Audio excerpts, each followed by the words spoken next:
saecula. Amen. Ô Marie conçue sans péché, Priez pour nous qui avons recours à vous. si nous étions sûrs, absolument sûrs de survivre, nous ne pourrions plus penser à autre chose. Les plaisirs pâliraient comme la lumière de nos ampoules au soleil du matin. Le plaisir serait éclipsé par la joie.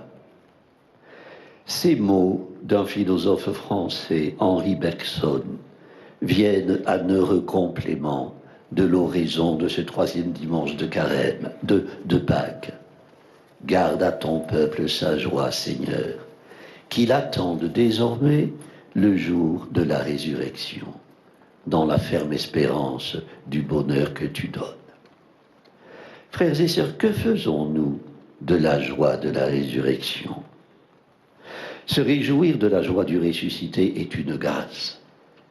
Il nous faut l'implorer en reprenant les versets du psalmiste. Seigneur, tu m'apprends le chemin de la vie, devant ta face, débordement de joie. Depuis le matin de Pâques, la mort n'est plus un inéluctable anéantissement. En Jésus ressuscité, nous célébrons l'amour qui n'est pas resté pris dans les mailles de la mort. Par le Christ, nous avons été rachetés.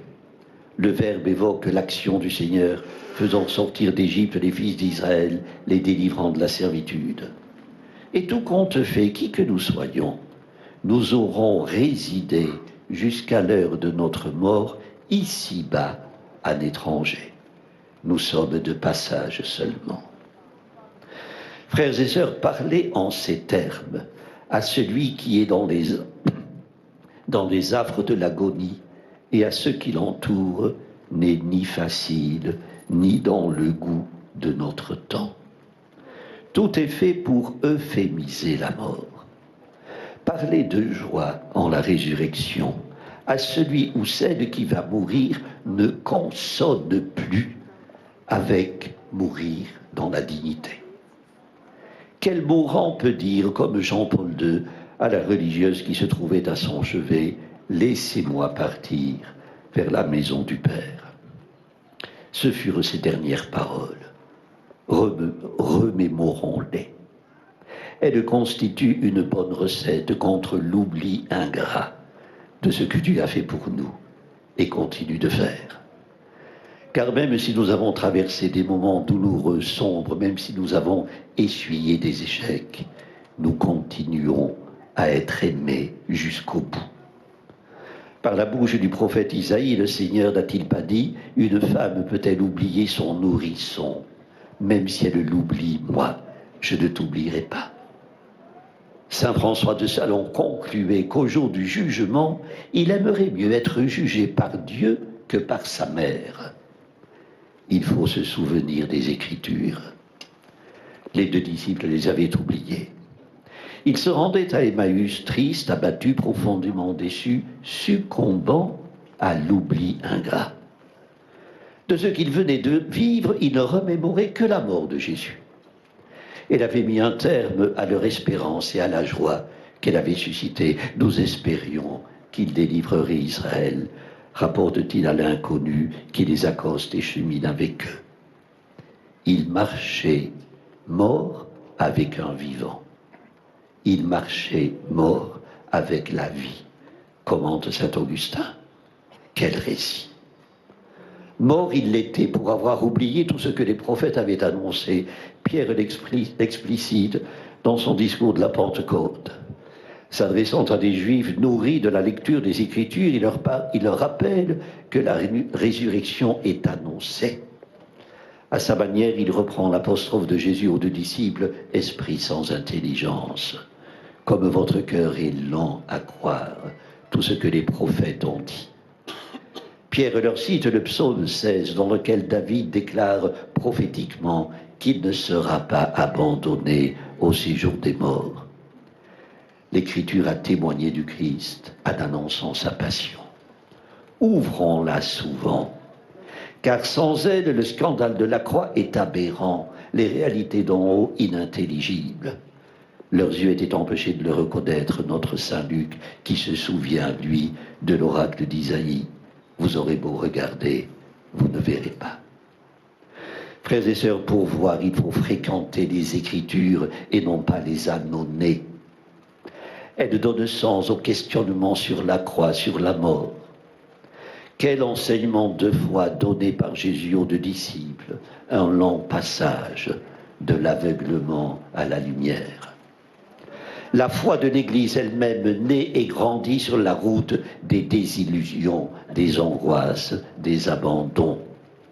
Jean Guiton l'a bien compris, s'il fallait donner tout l'Évangile pour une seule scène où il soit tout entier résumé, je n'hésiterai guère, je désignerai les disciples d'Emmaüs.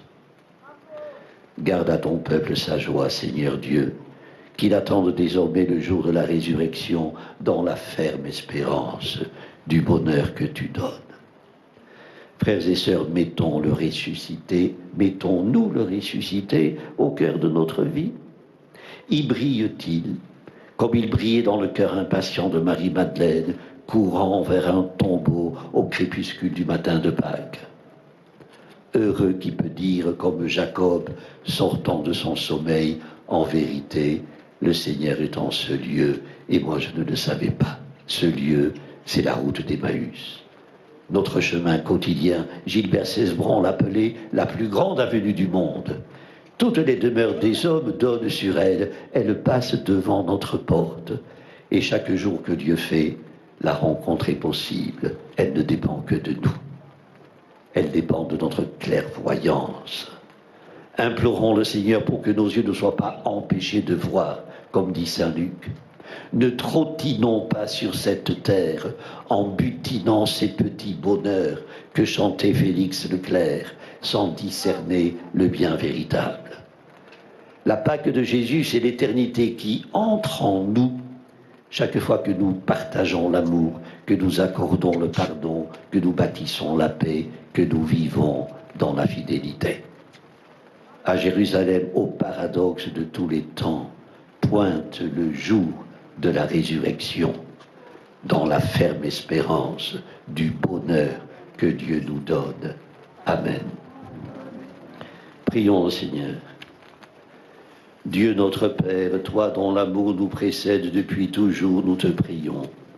Ouvre nos cœurs, éclaire notre intelligence à vivre notre amour, pour que nous puissions accueillir dans la joie celui qui vient nous rejoindre sur la route.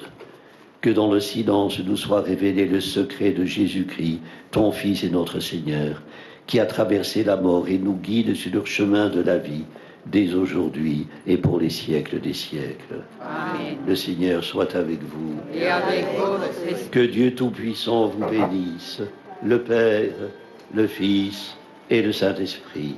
Amen. Notre-Dame de Lourdes, Priez pour nous. Sainte Bernadette, Priez pour nous. ô Marie conçue sans péché, Priez pour nous qui avons recours à vous. Seigneur, Prince de la paix, écoute notre prière.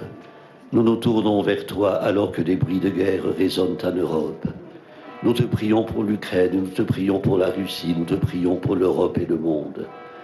Sois le soutien de tous ceux qui sont secoués, ébranlés par la peur, l'angoisse et la violence. Brise l'orgueil des puissants, inspire la sagesse aux gouvernants, change les cœurs de pierre en cœurs de chair. Maintiens en chacun de nous l'esprit d'amour qui distingue en l'autre un frère, une sœur et non un ennemi. Seigneur, fais de nous des artisans de paix. Avec tous les chrétiens à travers le monde, prions les mots que Jésus nous a enseignés pour que sa volonté soit faite sur la terre comme au ciel. Notre Père, Père qui es aux cieux, que ton nom soit sanctifié, que ton règne vienne, que ta volonté soit faite sur la terre comme au ciel. Donne-nous aujourd'hui notre pain de ce jour. Pardonne-nous nos offenses, comme nous pardonnons aussi à ceux qui nous ont offensés. Et ne nous laisse pas entrer en tentation, mais délivre-nous du mal. ô Vierge Marie, le peuple chrétien, à Lourdes vous prie, chez vous où il revient. Ave, Ave, Ave Maria. Ave, Ave, Ave Maria. Dieu ne se lasse pas de venir à notre rencontre quand le jour baisse, lorsque peut-être nous sommes fatigués. Sachons qu'il reste présent à nos côtés. Allez dans la paix du ressuscité. Alléluia. Au nom du Père et du Fils et du Saint-Esprit. Amen.